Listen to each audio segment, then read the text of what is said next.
गुरुदेव आए रे बड़े ही सौभाग्य से, गुरुदेव आए रे बड़े ही सौभाग्य से, गूंज गया भारत सारा ओंकार नाद से।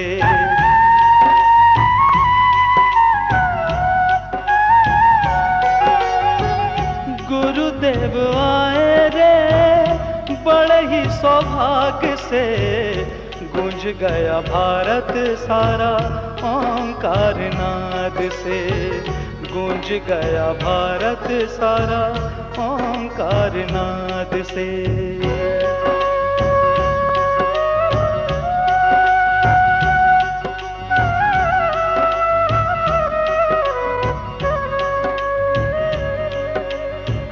शुभाचार धर्म बनकर बैठा चुपचाप था, वाह व्रत में ही माना मुक्ति का माप था।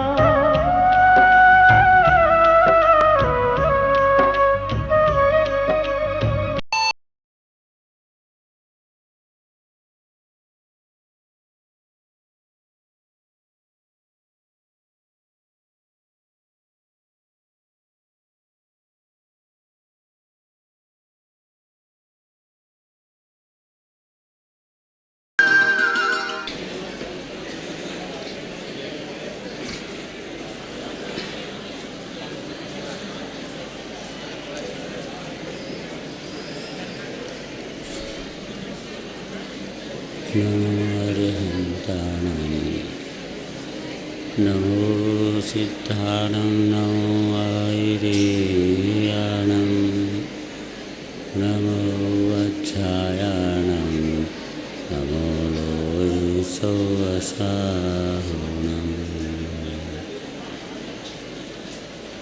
मङ्गलं भगवान् वीरो मङ्गलं गौतमो गणी, मङ्गलं कुन्दकुन्दार्यो जैनधर्मोऽस्तु मङ्गलम्। सर्वमङ्गलमाङ्गल्यं सर्वकल्याणकारकं, प्रधानं सर्वधर्माणां जैनं जयतु शासनम्।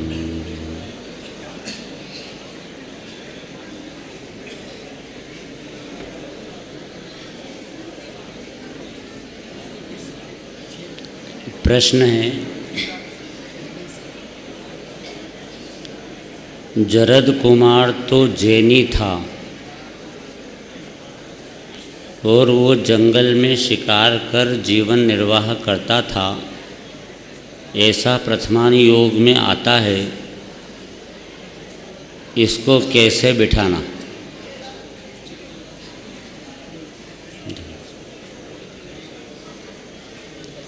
जरद कुमार जैनी था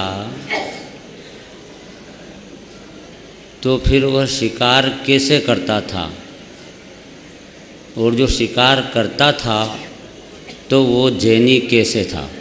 ये अर्थ प्रश्न है।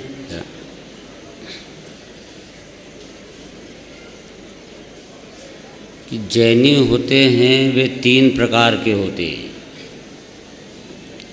एक जन्मधारी जैन, एक नामधारी जैन और एक भावधारी जैन।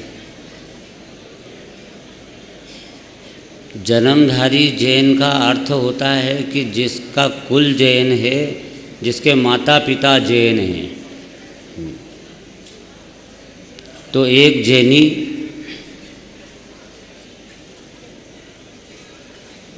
वो होटल की चाय पीता था, आलू खाता है, कांदा खाता है, प्याज, गाजर, मूली, लहसुन, गीजर के पानी से नहाता है, अनछना पानी काम में लेता है। तो वो जैन है कि नहीं? तो उत्तर क्या है कि उसे जैन साहब कहना पड़ेगा। जैन साहब तो कहना पड़ेगा ना। क्यों? क्योंकि वो कुल में जन्मा है, जैन कुल में जन्मा है, तो जैन साहब तो कहना पड़ेगा। परंतु वो जैन है नहीं। इसी तरह ये शिकार खेलता था, जैनी तो था, नेमिनाथ के कुल में, समझाया ना। वही है ना जरत कुमार जो कि चक्रवर्ती के, भरत चक्रवर्ती के पैर में जिसने तीर मारा था, हैं? कृष्ण के पैर में तीर मारा था। कृष्ण जी वो सोए हुए थे जंगल में और बलराम पानी लेने के लिए गए। द्वारका जल गई थी पूरी। ऐसी स्थिति में तो वो पाँव पे पाँव रखकर ऐसे बैठे हुए थे, श्री कृष्ण जी सोए हुए थे। तो वहाँ पर उनके पैर में एक वो चिन्ह रहता है, ऐसा चक्रवर्ती रहता है ना, चिन्ह रहता है। दूर से जरत कुमार को ऐसा दिखा कि यह तो हिरण बैठा है, तो उसने तीर चलाया और कृष्ण जी के पैर में जाकर के लगा। तो इसका अर्थ कि वो शिकार खेलता था, जरत कुमार खेल सकता है। जैनी हो तो भी खेल सकता है, खेल सकता है।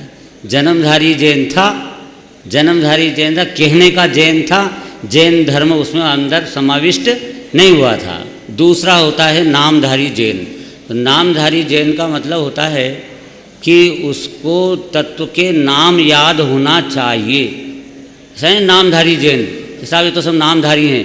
अरे नामधारी होना भी कोई मामूली बात नहीं है, बहुत मुश्किल से नामधारी बनता है।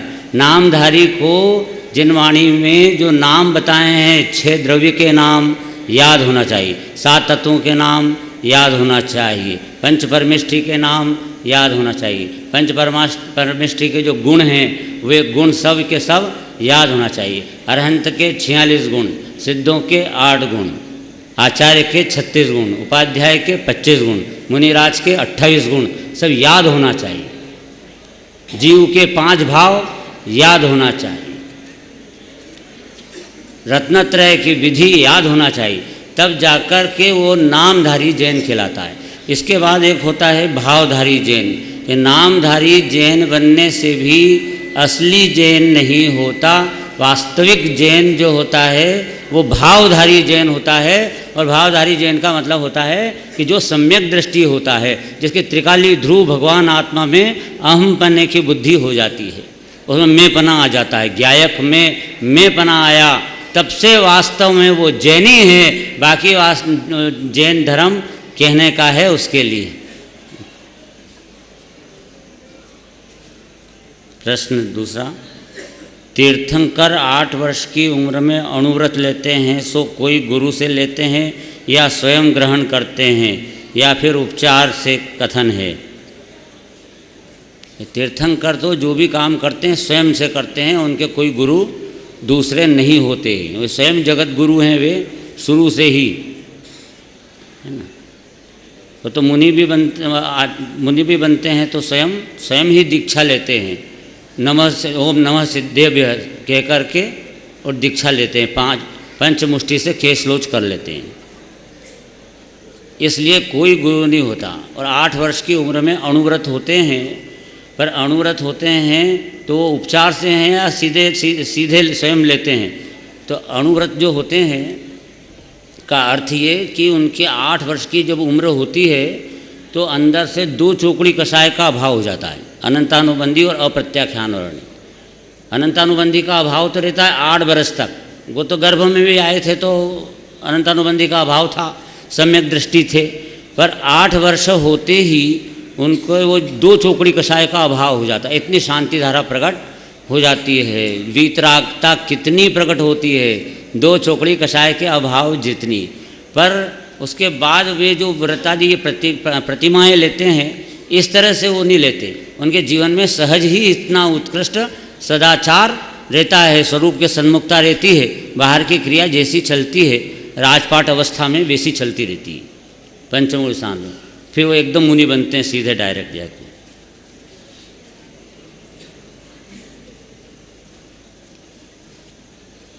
प्रश्न है, मैं तो भगवान जैसा हूँ तो भी मुझे भगवान जैसी सुख और शांति क्यों नहीं मिलती, इसे बतलाइए। सही है, प्रभु सोगानी छोटा सा बच्चा है। मैं तो भगवान जैसा हूँ फिर भी भगवान जैसी शांति नहीं मिलती, कि भगवान जैसा हूँ, पर किसके लिए? कि जो जीव स्वयं में भगवान हूँ ऐसा जाने, उसके लिए भगवान हूँ। जो ये अपने को भगवान होते हुए भी भगवान हूँ ऐसा जानते ही नहीं, उसके लिए भगवान कुछ है नहीं। वो तो ये मान रहा है कि मैं मनुष्य हूँ, मैं तो बालक हूँ, तो उसको सुख शांति कहाँ से होगी? तो आकुलता ही उत्पन्न होगी। भाई भगवान हूँ यह सत्य है, पर भगवान हूँ ऐसा उसको ज्ञान होना चाहिए, याद होना चाहिए, उसका अवलंबन लेना चाहिए, उसका अनुभव करना चाहिए, तो सुख शांति प्रकट होती है।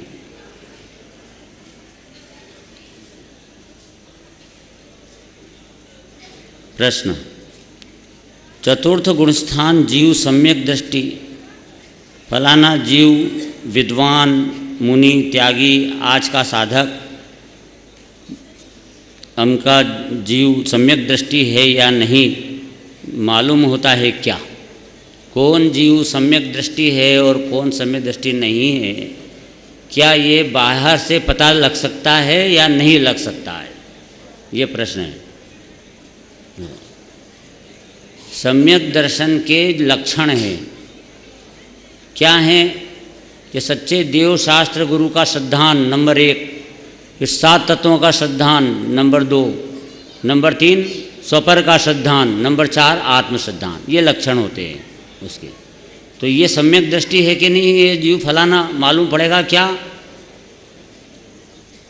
तो इसका सीधा डायरेक्ट वे सम्यक दृष्टि ऐसा तो पता नहीं लगेगा, लेकिन ये सम्यक दृष्टि नहीं है ऐसा पता लग सकता है। सम्यक दृष्टि है ऐसा तो पता नहीं लगेगा, सम्यक दृष्टि नहीं है ऐसा पता लग सकता है। कैसे? कि कुगुरु कुदेव कुधर्म को नमस्कार कर रहा है, तो ये स्पष्ट समझ लो कि ये मिथ्या दृष्टि है। पता लगा कि नहीं लगा? पर समस्या वहाँ आएगी कि वो कुगुरु कुदेव कुधर्म को नहीं मानता, सच्चे देव शास्त्र गुरु को ही मानता है, प्राण चले जाए तो भी अन्यत्र नमस्कार नहीं करेगा, इतना दृढ़ है। और 7 तत्वों का स्वरूप वह जिनवाणी के अनुसार बराबर बोलता भी है, उसे याद भी है, जानता भी है, परंतु भेद विज्ञान द्वारा स्वयं को अब आपको आप रूप अनुभव करता है कि नहीं करता है, ये उसके ऊपर निर्भर है, खुद के ऊपर। लेकिन फिर भी अगर उसके अंदर कहीं दोष है तो उसकी वाणी में कहीं न कहीं गलती आएगी। लेकिन कोई चतुर ऐसा होता है कि वाणी में गलती नहीं आने देता है, जिनवाणी के अनुसार बोल रहा है, बिल्कुल सही है, तो सम्यक दृष्टि है कि मिथ्या दृष्टि है? सबसे पहली बात तो ये है कि किसी भी अन्य दूसरे जीव का वो सम्यक दृष्टि है कि नहीं है, ये निर्णय करना इतना जरूरी नहीं है कि जितना अपने स्वयं को सम्यक दृष्टि बनाना जरूरी है। खुद सम्यक दृष्टि बने ना, बाहर में तो यही देखना पड़ेगा कि उसे 7 तत्वों का सही श्रद्धान है, ये है, तो सम्यक तो सन्मुख भी हो, तो उसके माध्यम से जिनवाणी बराबर सुनना चाहिए। और इसी दृष्टिकोण से परख नहीं करना चाहिए कि सम्यक दृष्टि है कि मिथ्या दृष्टि, सम्यक दृष्टि है कि मिथ्या दृष्टि। इसमें अपना टाइम नहीं लगाना चाहिए। ये सब क्यों नहीं लगाएं? देशना सम्यक दृष्टि जीव की मिलती है, तो हमको सोचना पड़ेगा कि सम्यक दृष्टि है कि नहीं है, जरूरी है। तो देशना का स्वरूप भी समझो। गुरुदेव ने बताया कि निमित्त मिलाए नहीं जाते, मिल जाते हैं। सिद्धांतिक बात है। तो आप अपने आत्मा की अनुभूति की तैयारी करो, देवशास्त्र गुरु के द्वारा समझकर अनुभूति की तैयारी करो। और अगर सम्यक दर्शन की पात्रता अंदर आने वाली है तो बाहर में गुरु मिलेगा मिलेगा और मिलेगा। ऐसा हो नहीं सकता है कि सम्यक दृष्टि जीव के दर्शन न हो। और आपको देशना दे देगा और चला जाएगा, आपको पता भी नहीं लगेगा। काहे की निर्णय कर रहे हो? ये निर्णय करो कि मुझे सम्यक दृष्टि बनना है।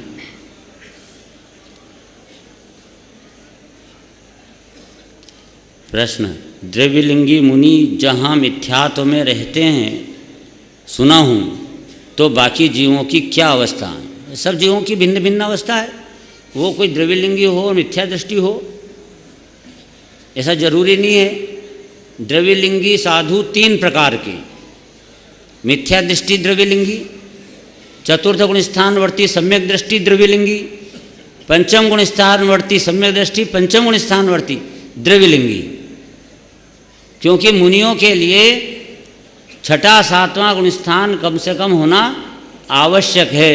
मुनिराज तो प्रमत्त अप्रमत्त में झूलते हैं, यदि उससे कम है तो द्रव्यलिंगी नाम पाते हैं। सम्यक दृष्टि भी हो और आत्मानुभूति कम हो, छठे सातवें गुण स्थान के लायक न हो, तो वह द्रव्यलिंगी नाम पाते हैं। और दूसरे जीवों की क्या व्यवस्था कि जैसे हैं वैसे हैं, अनंत जीव सिद्ध बन गए। अनंत जीव 3 कम 9 करोड़ मुनिराज हैं अभी हाल वर्तमान में। उसमें सम्यक दृष्टि 13वें गुण स्थान भी आ गया और 14वें गुण स्थान वाले भी आ गए। छठे से लेके 14वें गुण स्थान तक में 3 कम 9 करोड़ मुनिराज विराजमान हैं वर्तमान में। तो इसको लगता है कि बाकी का क्या, तो बाकी सब तरह अपने अपनी योग्यता अनुसार है।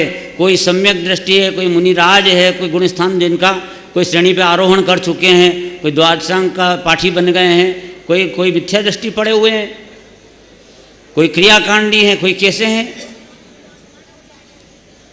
कोई क्रिया जड़ थई रया शुष्क ज्ञान मा कोय, माने मार्ग मोक्ष नो करुणा उपजे जोय। तो सब तरह के जीव हैं उसमें, आप देखिए।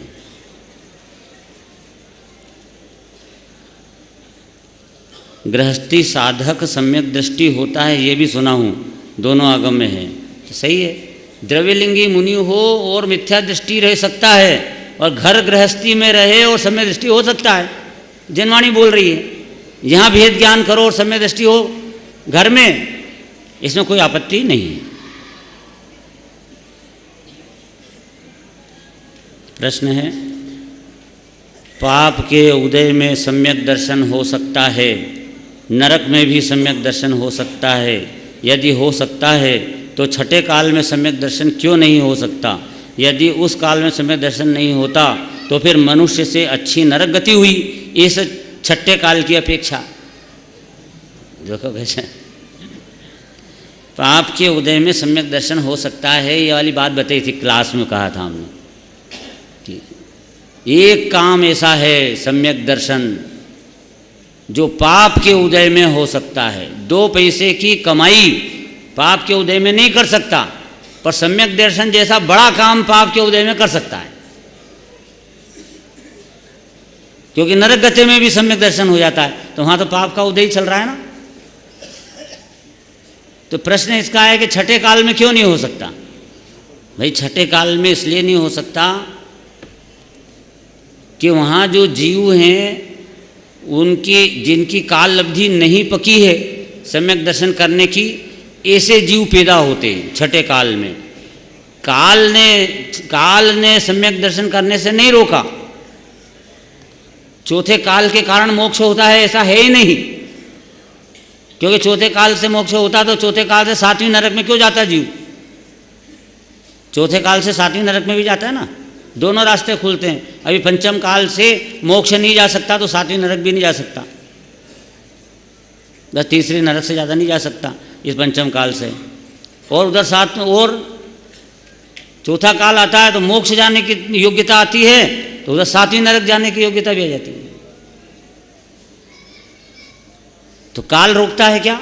तो काल अगर करता व्यवस्था तो सब जीव चौथे काल से मोक्ष चले जाते। इसलिए काल बाधा डालता नहीं है, छठा काल भी बाधा नहीं डालता मोक्ष जाने में, पर वह स्वयं छठे काल में पैदा होने वाला जो जीव है स्वयं आत्मानुभूति का पुरुषार्थ कभी नहीं करता, इसलिए वह सम्यक दृष्टि नहीं हो सकता है। जी बात।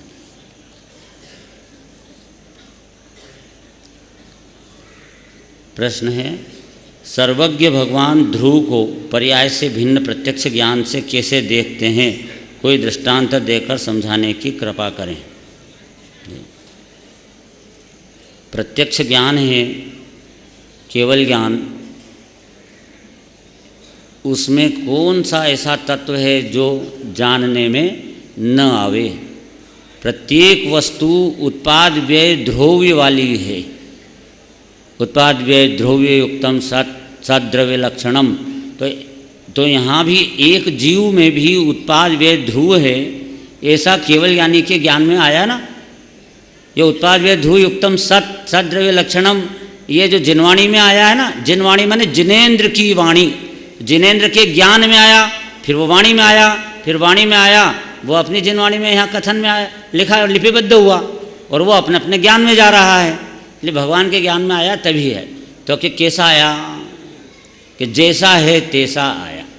भगवान के ज्ञान में ध्रुव कैसा आया, कि जैसा है वैसा आया। अनंत गुणों का पिंड, अभेद अखंड, तो ऐसा ही अनादि अनंत ऐसा आया। तो कि हाँ ऐसा ही आया भगवान के ज्ञान में। तो कि मुझे समझ में नहीं आया कि कैसा आया। तो इसके लिए स्वयं को अपने आत्मा का अनुभव करना होगा, तभी निर्णय होगा कि भगवान को कैसा ध्रुव जानने में आ रहा है। उसके बाद भी हमें परोक्ष जानने में आएगा, और भगवान को तो प्रत्यक्ष जानने में आता है। इसलिए आत्मानुभूति के अंदर ही निर्णय होगा इस बात का।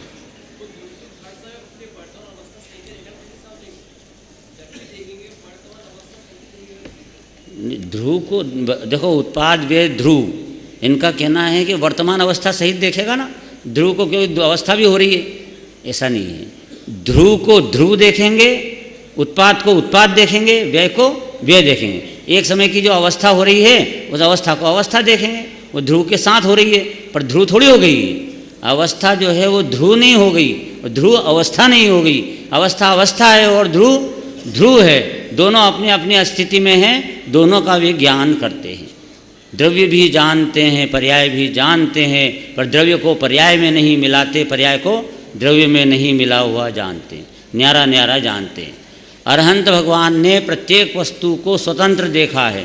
प्रत्येक वस्तु के स्वतंत्र देखने में द्रव्य के अंदर अनंत गुण हैं, अनंत गुण स्वतंत्र, और एक एक गुण की एक एक समय में एक एक पर्याय वो स्वतंत्र। इस प्रकार से द्रव्य स्वतंत्र, उसके गुण स्वतंत्र, और उसकी पर्याय पर्याय स्वतंत्र है। ऐसा भगवान केवल ज्ञान में जानते हैं। फिर कहते हैं,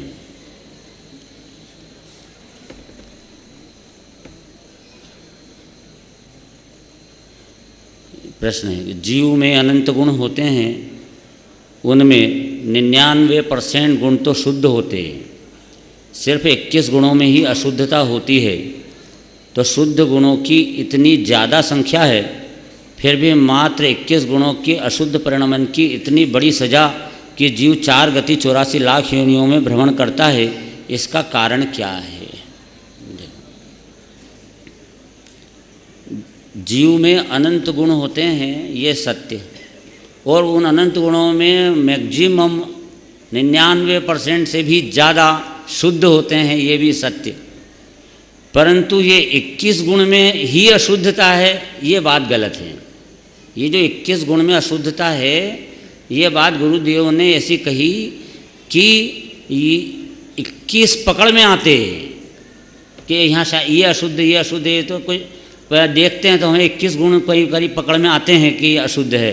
इसका अर्थ है नहीं कि 21 ही अशुद्ध हैं, और भी अशुद्ध हो सकते हैं, कहीं अशुद्ध हो सकते हैं, कहीं शुद्ध हो सकते हैं। पर अब प्रश्न ये है कि इतनी बड़ी सजा, इतने से गुण अशुद्ध और इतनी बड़ी सजा, अपने भंडार में बहुत गुण वैभव भरा हो और एक ताला लगा हो, तो सारे के सारे वैभव को भोग सकते हैं कि नहीं भोग सकते?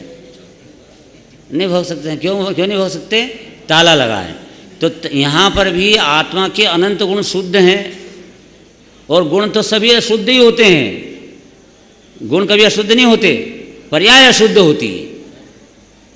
तो यहाँ पे जो श्रद्धा, ज्ञान और चारित्र की ये 3 पर्याय ऐसी हैं कि जिनके अशुद्ध होने पर आत्मा का जो भंडार है उस पर ताला लगा रहता है।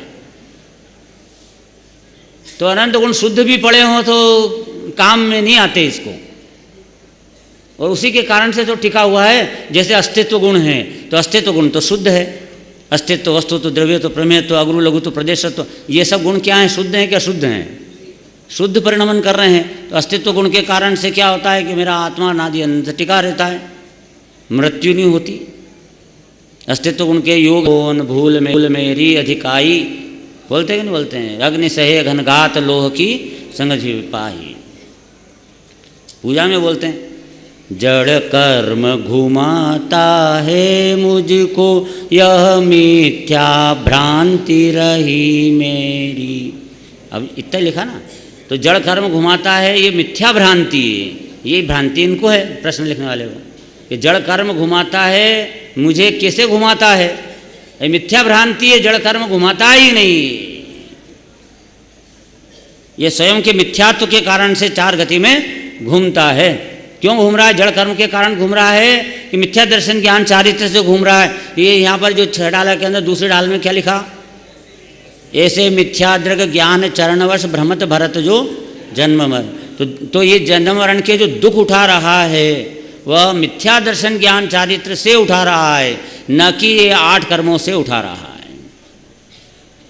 वो तो जब ये 3 प्रकार के भाव करता है, मिथ्या दर्शन ज्ञान चारित्र, तो कर्म अपने आप कार्माण वर्गणा कर्म रूप परिणमित होती है, जीव के साथ संबद्ध होती है, निमित्त नैमित्तिक, फिर उसका उदय आता है, फिर उसमें जीव जुड़ान करता है, तो उस प्रकार के घूमता रहता है। ये सारी परिपाटी चल रही है। प्रश्न, हमारी सासू जी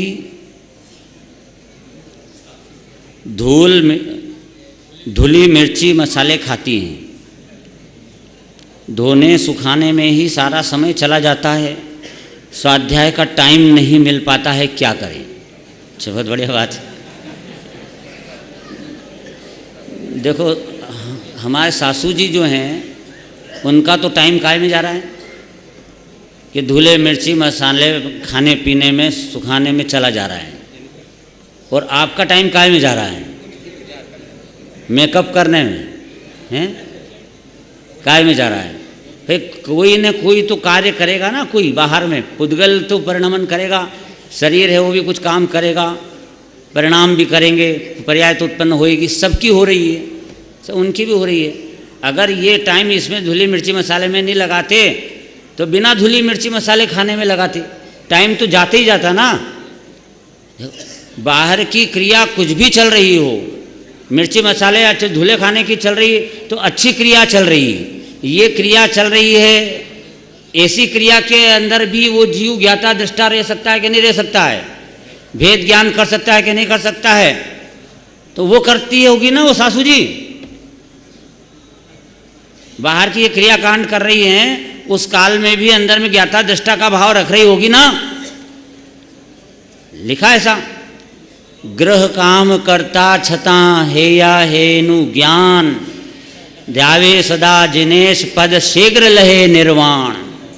ग्रह के काम चल रहे हों, दुकान के काम चल रहे हों, गृहस्थी के कोई काम हो रहे हों, पर उसमें ये आत्मार्थी जीव हे और उपादेय का ज्ञान साथ रखता है, क्या छोड़ने लायक है, क्या ग्रहण करने लायक है, हितकारी परिणाम कौन, अहितकारी परिणाम कौन, और मैं कौन हूँ, मैं द्रव्य भगवान हूँ, ध्रुव हूँ, ऐसा बराबर दृष्टि में रखता हुआ हो रहा है। जो होने दो, क्रमबद्ध हो रहा है, सब तत्समय की योग्यता में हो रहा है। इसलिए कोई भी अच्छी क्रिया कर रहा हो, पुण्य की, शुभ भाव की, शरीर की, तो वो कभी भी दोष देने लायक नहीं होती। ऐसा कभी भी निंदा नहीं करना चाहिए कि बोलो वो तो मंदिर जाता है, बैठा रहता है, फिर जाकर के घर पे आके कसाय करता है। वो हमारी माता जी तो दिन में पूजा करती रहती है, घर पे आके कसाय करती हैं। ये आपका दृष्टिकोण बहुत गलत है। वो मंदिर जाती है, वो पूजा करती है, स्वाध्याय करती है, ये बहुत अच्छा काम करती है, इस पहले तो इसका अनुमोदन करो। ऐसा नहीं कि वो वहाँ करती है इसका मतलब उनका जाना सब गलत है। मंदिर जाना ही गलत है उसका, अगर गुस्सा करती है ये गलत है। मंदिर जाना सही है, गुस्सा करना गलत है। और वो गलत है तो वो खुद जीव समझ रहा है कि मेरी परिणति के अंदर ये विकारी भाव चल रहे हैं, मेरे को इनको हटाना है, मेरे को ज्ञाता जैसा कब ये मिटेंगे भाव विकार के, मैं कब आत्मानुभूति करूँगा। विचार वो जीव स्वयं अपनी मेहनत कर रहा है, अपना कल्याण करने के लिए लगा हुआ है, और तुम उसके पीछे पड़े हुए हो कि ये ऐसा करते हैं, वो ऐसा करते हैं, वो ऐसा करते हैं। अरे तुम भी अपना कल्याण करो ना। कुछ त्याग करने चाहते हो कि नहीं चाहते हो? कि साहब हम भी त्याग करना चाहते हैं। अच्छा करना है, यहाँ करना है। तो सबसे पहले पर निंदा अरु झूठ तज, दूसरों की निंदा करना छोड़ दो, झूठ बोलना छोड़ दो। यहाँ से शुरुआत करो। सुना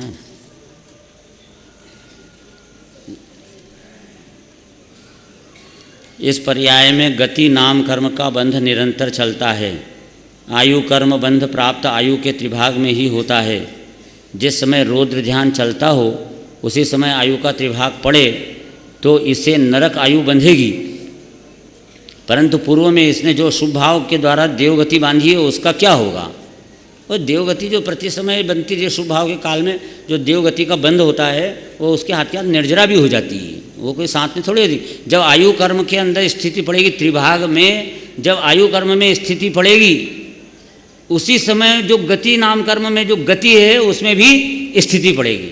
बस उसके पहले जो गति बनती रहती है प्रति समय वो गति के बनती भी जाती है और निर्जरा भी होती जाती है।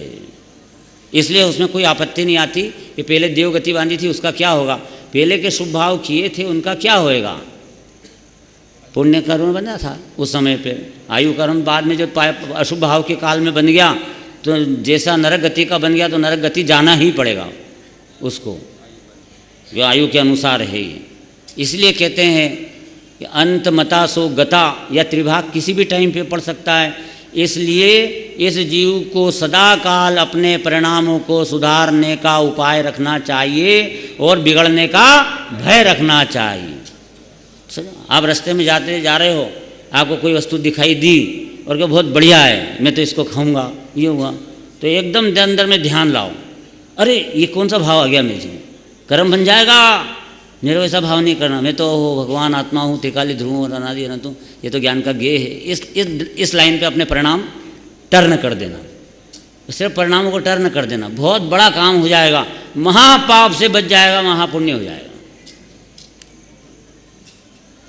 समझ में आया? कोई स्त्री दिखी और परिणाम बिगड़ा, एकदम बिगड़ते थे, अरे ये मेरे परिणाम क्या बिगड़ रहे हैं, माफ़ करना, ये तो मेरी माँ है, तो मेरी बहन है, तो ये तो माफ़ करना, मेरे ये परिणाम अब आइंदा कभी नहीं आना चाहिए। अपने परिणामों को डांटो, क्यों आया, नहीं आना चाहिए, तो दूसरी बार डरेगा वो परिणाम आने में, और इस प्रकार से वो पाप से हम बचने लग जाएंगे।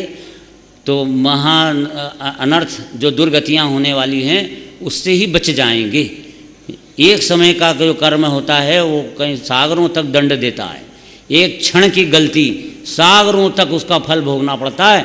इसलिए अपने को परिणामों को सुधारने का उपाय रखना और बिगड़ने का भय रखना।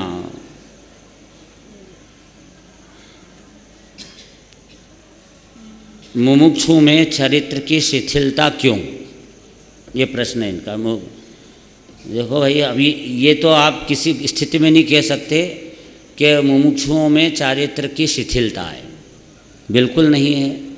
क्योंकि कोई भी मुमुक्षु हो, माने कि मुमुक्षु की परिभाषा क्या है, मोक्षम इच्छाम करोति मुमुक्षु, माने जैसे मुक्ति की इच्छा है वह मुमुक्षु है। तो जिसे मुक्ति की इच्छा है वो मुक्ति के लिए कोई प्रयत्न करेगा कि नहीं करेगा।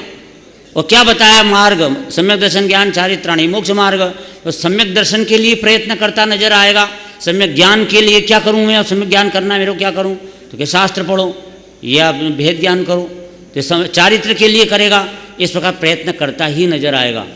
ऐसा वो जीव, उसका एक क्रम है। ऐसा कि जैसे बालक होता है, छोटा बच्चा होता है, तो वो चलता है तो गिरता पड़ता खड़ा होता है, फिर कुछ गलतियां करता है, मस्ती करता है, कोई तोड़ फोड़ भी देता है। तो ये तो अपन क्या नाराज़ होते हैं उस बच्चे से? नहीं होते नाराज़, और कहते हैं कोई बात नहीं बेटा, तो तेरी उम्र है, ऐसे करने का काम है, चल शाबाश शाबाश कर, और तोड़ दे जाके जा। प्यार रहता है ना बच्चे। ऐसे आप मुमुक्षु से प्यार रखो, मुमुक्षु के प्रति घृणा मत रखो, प्यार रखो। अब मुमुक्षु कुछ भी करेगा तो आपको लगेगा हाँ यार होता है, भूमिका में ये होता है, भूमिका में ये होता है, भूमिका चल रही नहीं उसकी, और इस भूमिका में बिल्कुल मिथ्या दृष्टि से सम्यक दृष्टि की तरफ जा रहा है वो। तो उसमें वो पुरानी अनादिकाल की गलतियाँ हैं वो धीरे धीरे निकालेगा, हटाएगा। इस प्रकार से आप देखो, कोई भी मुमुक्षु है तो भगवान की दर्शन प्रतिदिन करता है, पूजा करता है, देव पूजा, गुरु उपासना, स्वाध्याय करता है, अपनी ज़िंदगी में हरि आदि नहीं खाता, अष्टमी चतुर्दशी को इतना तो ध्यान रखता है कम से कम। ये इतना ही करे, बहुत बड़ी बात है। और फिर मैं ये खाऊंगा, ये नहीं खाऊंगा, होटल की चाय नहीं पीऊंगा, ये नहीं करूँगा। आप मुमुक्षु के अंदर बड़े गुण देखोगे, ऐसे गुण कहीं देखने को नहीं मिलेगा। और जो गैर मुमुक्षु हैं उनको देखो कि उधर मुनि महाराज को आहार देके आए और इधर होटल में जाकर के समोसे खाए, उनकी दुर्दशा भी देखो जरा कि जो मुमुक्षु नहीं है उनके जीवनचर्या क्या हो रही है, उनकी दुर्दशा कितनी भयंकर हो रही है, और होएगी उनकी। क्यों होएगी? वो तत्व समझते ही नहीं, भेद ज्ञान का पता ही नहीं है। भाई उनको तो पाप छोड़ के पुण्य करो, तो उसको ये बात जरूर है कि पाप छोड़ के पुण्य करो कि उपदेश सुनता है तो उसको पुण्य का बड़ा महत्व आता है। वो लगता है कि मेरे कैसे कर सकता हूँ। और गुरुदेव की स्टाइल दूसरी थी, वो के पाप कि ये व्रत नियम संयम जप तप सब हे શું થાય એનાથી કાંઈ નથી, धर्म નથી, तो फिर अब क्या करें? अगर धर्म नहीं है तो अब क्या करें? कि तू बता अब क्या करें, कि फिर ये छोड़ करके मैं क्या करूं? तो वो जा कर के पहले तो पूजा करता था और गुरुदेव का ये उपदेश सुना, पूजा करना बंद कर दी, घर पे बैठा रहता हूँ। तो गुरुदेव ने ये कहा था, जैसे ऐसी एक बात हुई कि एक बेटा था, ने पिताजी के पास गया और जाके कहा कि पिताजी पिताजी मैंने 5,000 रुपये महीने की नौकरी छोड़ दी। तो पिताजी ने एक झापट मारा, 5,000 रुपये महीने की नौकरी छोड़ दी, पागल समझता है क्या छोड़ दी? अरे पिताजी आप शांति रखो, इतनी जल्दी मेरे को मार दिया आपने। मैंने 5,000 की छोड़ दी पर 10,000 रुपये महीने की नौकरी ग्रहण कर ली। अरे रे शाबाश शाबाश, ये तो बहुत अच्छा काम किया, बहुत अच्छा है। तो क्या पहले मारने के पहले तो सोचना तो था आपको। अरे आप सोचो क्या छोड़ा है इसका महत्व नहीं है, छोड़कर कहाँ गया है इसका बड़ा महत्व है। कि शुभ भाव छोड़ा है इसका महत्व नहीं है, छोड़कर यदि शुद्ध भाव में गया है तो तेने अपना बड़ा भारी काम किया, महाकल्याण किया है। पर तो शुभ भाव छोड़ करके और अशुभ में चला गया है तो तेने अपना आप को बर्बाद किया है, अपना नुकसान किया है। गुरुदेव ने ऐसा थोड़ी सिखाया था कि तू शुभ भाव छोड़ करके अशुभ में चला जाना। आगे बढ़ने के लिए उपदेश दिया जाता है कि नीचे गिरने के लिए दिया जाता है, और तू स्वयं इस नीचे गिरेगा तो इसमें उपदेशदाता का तो कोई दोष है नहीं। ये भी हो गया, ये हो गया। तप धर्म है, तप बिना निर्जरा नहीं और निर्जरा बिना मोक्ष नहीं। अंतरंग और बहिरंग 12 तप जो बताए गए हैं उनका मोक्ष मार्ग में कितना महत्व है, ये बात सही है। तप धर्म है और तप के बिना निर्जरा नहीं, ये भी है। तप स निर्जरा च, इच्छा निरोध तप तप स निर्जरा च। तप स निर्जरा छ ये तो तत्वा सूत्र में, इच्छा निरोध तप ये धवला में है ना। और अंतरंग और बहिरंग 12 तप बतलाए, 12 तप बतलाए, अंतरंग और बहिरंग।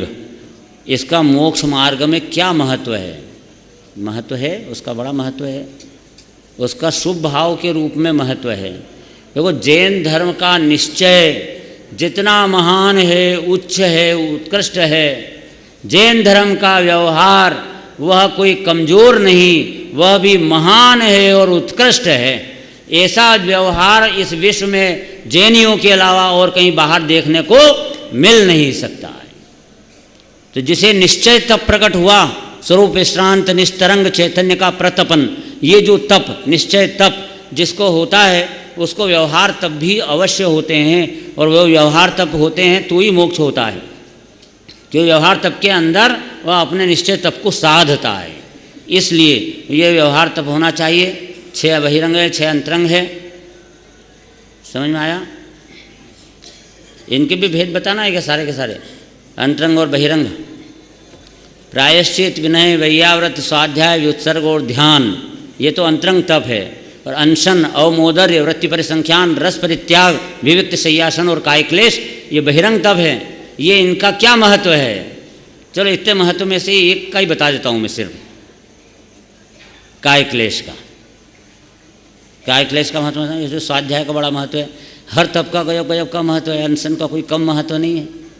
पर एक कायक्लेश का लेते हैं अपन।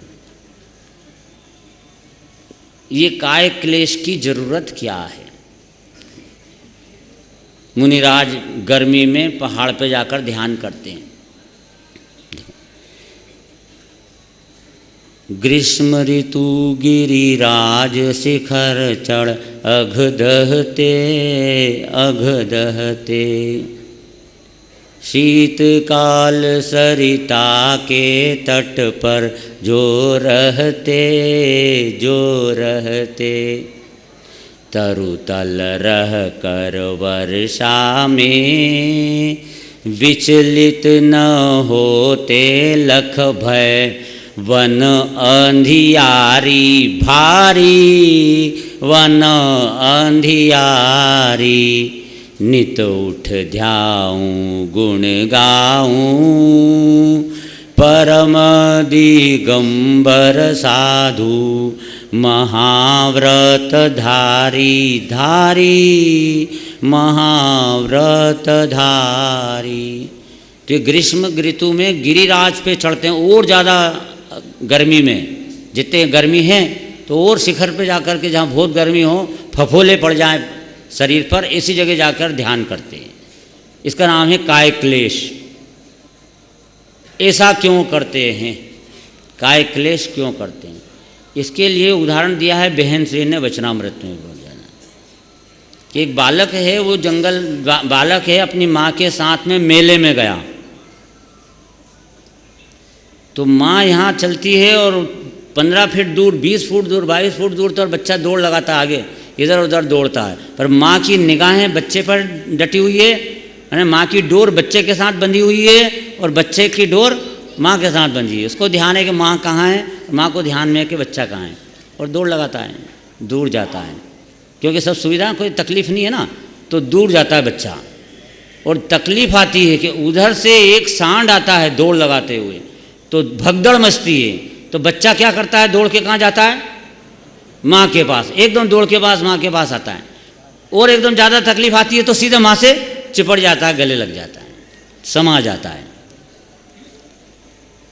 ऐसे जब ये परिणति अपनी ऐसे उपयोग बहिर्मुख इधर उधर जानने में जाता था, तो एकदम अनंत प्रतिकूलता सामने आती है, ये काय क्लेश, शेर आ गया, तो एकदम परिणति कहाँ जाती है, खींच के आत्मा के पास जाती। आत्मा, अरे चलो आत्मा में, बाहर तो प्रतिकूल अनंत प्रतिकूलता है, तो उग्र पुरुषार्थ से आत्मा में मग्न हो जाता है, तो ये सक्सेस हो गया वो।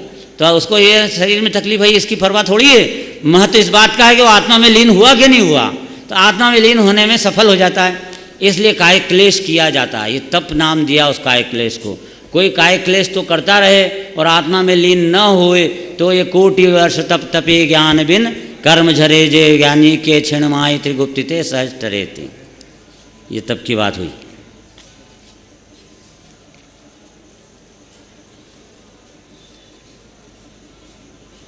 बाल ब्रह्मचारी परिग्रह रख सकता है, क्या नियम है? बाल ब्रह्मचारी परिग्रह रख सकता है, क्या यह नियम है?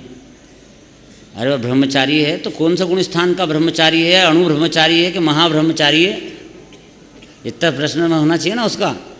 भाई अणु ब्रह्मचारी, बाल ब्रह्मचारी, पर बाल ब्रह्मचारी में परिग्रह रख सकता है क्या? तो रख सकता है, क्यों नहीं रख सकता है? सब परिग्रह उसके पास रहते हैं भी हाल। चतुर्थ गुण स्थान वाले बाल ब्रह्मचारी हों तो परिग्रह रहेंगे उसको भी। पंचम गुण स्थान बाल ब्रह्मचर्य व्रत की, ब्रह्मचर्य व्रत धारण करेगा, उसमें बाल ब्रह्मचारी हो कि बिना बाल ब्रह्मचारी हो उसका कोई फर्क नहीं पड़ता है। वह तो अणुव्रत धारण करेगा, पंचम गुण स्थान होगा, 2 चोकड़ी कसाय का अभाव होएगा, दूसरी प्रतिमा आएगी व्रत प्रतिमा, तो ब्रह्मचर्याणुव्रत प्रकट हो जाएगा। चाहे स्व स्त्री के साथ रहे, स्व स्त्री के साथ है तो भी ब्रह्मचर्याणुव्रत है, उसको व्रत है बकायदा, ब्रह्मचर्य अणुव्रत, और स्व स्त्री साथ तो भी।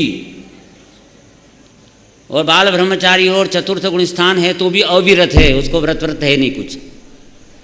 और पहले गुण स्थान के अंदर ब्रह्मचर्य व्रत है तो कहने के व्रत हैं। समझ में आया ना? एक प्रतिज्ञा है, एक शुभ भाव है, परिणाम मंद कषाय वाला है, वो वाला शुभ भाव कहलाएगा, वो व्रत वाला व्रत नहीं कहलाएगा। जो क्षयोपशमिक भाव वाला व्रत नहीं कहलाएगा, उदयिक भाव वाला व्रत कहलाएगा, वो उदयिक व्रत है ये। समझ में आया ना? सब समझ गए होंगे, जो पढ़े लिखे हैं वो सब समझ गए।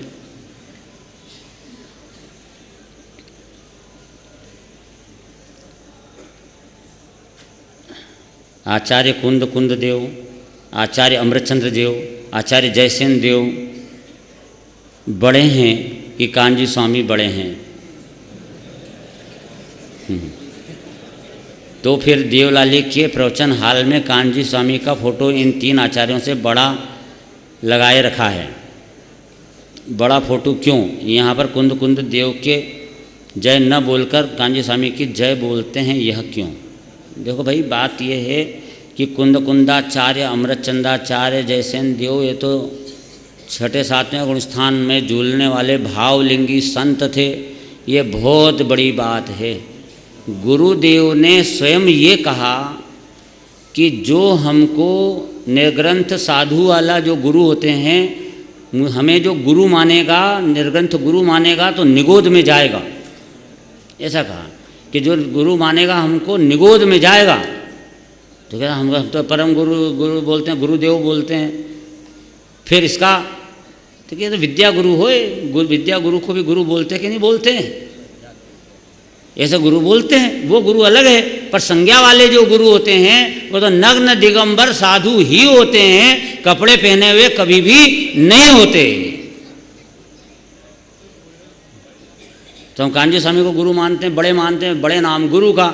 माता पिता भी अपने गुरु हैं, अपने बड़े हैं तो गुरु बोलते हैं सब। इस प्रकार से उन्हें अपने को धर्म गुरु हैं कि जिनके निमित्त से हमें सम्यक दर्शन की प्राप्ति हुई, जिन्होंने से हमें मार्ग मालूम पड़ा, जैसे मोक्ष का मार्ग प्रकट हुआ, उसका आधार बिंदु वे गुरुदेव बने। इसलिए हमें उनकी महिमा आती है, आए बिना रहती नहीं। जिससे उपकार हुआ हो उसकी महिमा आए बिना रहती नहीं, ऐसा नियम है। उपकारी का उपकार मानना चाहिए, यही कृतज्ञता है, नहीं तो कृतघ्नता है। तो कृतज्ञ बनो, कृतज्ञ नहीं बनो। इसलिए गुरुदेव को ये है कि भाई फोटो बड़ा लगाया छोटा लगाया, इससे कोई गुण स्थान में थोड़ी फर्क पड़ गया। गुण स्थान तो बड़ा फोटो हो खूब तो भी गुरुदेव का 4थे गुण स्थान था, और छोटा सा फोटो हो कुंद कुंदाचार्य का तो भी वो 6-7वें गुण स्थान वाले ही हैं। एक चावल के दाने के बराबर प्रतिमा हो अरहंत भगवान की, तो वे अनंत चतुष्टय के रूप में स्थापित है और हम उसको मानते पूछते भगवान है। उससे कोई फर्क नहीं पड़ता छोटे से और बड़े से।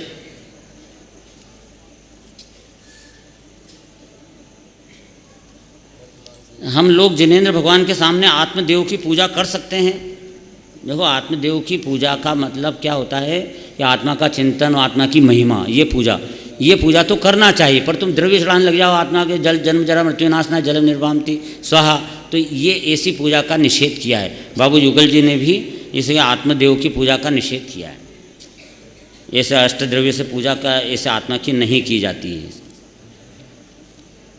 यदि गुरु महाराज की नेत्र ज्योति कमजोर पड़ जाए तो चश्मा क्या ज्ञान का उपकरण हो सकता है, या बतलाएं? देखो, अब पहले के ज़माने में कहाँ से चश्मा आता? चश्मा की दुकान थी क्या पहले? कोई नहीं थी। और वहाँ पे ज्योति मंद पड़ती थी। तो जब तक ज्योति में अपने द्वारा सब क्रियाएं बराबर पल सकती, एरिया समिति आदि पलती हैं, तब तक फिर वे बराबर क्रिया पालते हैं।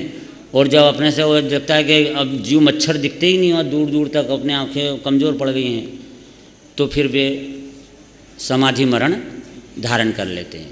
और समाधि मरण का धारण करके इस शरीर को छोड़ करके और आगे चले जाते हैं, या आत्मा का ध्यान करके भगवान बन जाते हैं। अगर चौथा काल हो तो भगवान बन जाते हैं, और नहीं हो काल तो स्वर्ग चले जाते हैं। और वहाँ से आके फिर मनुष्य होंगे, फिर वहाँ मुनि बन करके और फिर मोक्ष चले जाएंगे। ये मार्ग है। इसके अंदर कभी भी ये चश्मा वश्मा लगाने वाली बात कभी भी साधु के लागू नहीं पड़ती। समाधि मरण उनके लिए बड़ी बात नहीं होती। जैसे अपन कपड़े बदलते हैं ना, तो ऐसे उनके लिए शरीर बदलना इतना सरल बात है। इतनी सरल है, अपने लिए भी इतनी सरल ही होना चाहिए। ऐसे ही मानना चाहिए कि कपड़े बदल रहे हैं, ऐसे ये शरीर जा रहा है तो जाने दो, मैं तो भगवान आत्मा नादि अनंत हूँ। ऐसा नादि अनंत को पकड़ के बैठे रहो, शरीर छूट जाएगा, दूसरा शरीर आ जाएगा, आ जाने दो, कुछ नहीं, मैं भगवान आत्मा हूँ। इसका नाम समाधि मरण है। और अगर ऐसा आत्मा को पकड़ के बैठना याद नहीं हुआ तो समाधि मरण नहीं कर सकेगा। समझ में आया?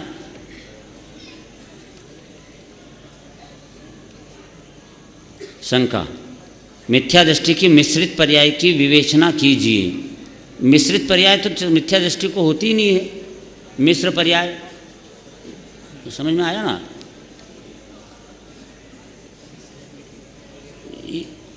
एक चलो ये जो मिश्र पर्याय की जो चाह रहे हैं वो मिश्र इसमें नहीं होता। मतलब मिश्र गुण स्थान वो तो चौथे गुण स्थान से जब गिरेगा तीसरा गुण स्थान में आएगा तब मिश्र होएगा।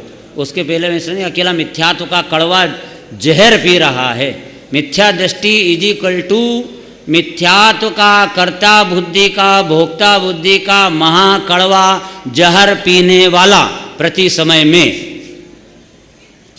सम्यक दृष्टि वो जो आत्मा का अतीन्द्रिय आनंद का रस पीता है और वो ही उसका ही उद्घाटन कराने के लिए आप सबको अपने यहाँ शिविर में बुलाया है। सम्यक दृष्टि को बिंदु जितना ही सुख और अरहंत भगवान को समुद्र समान सुख कैसा अंतर क्यों?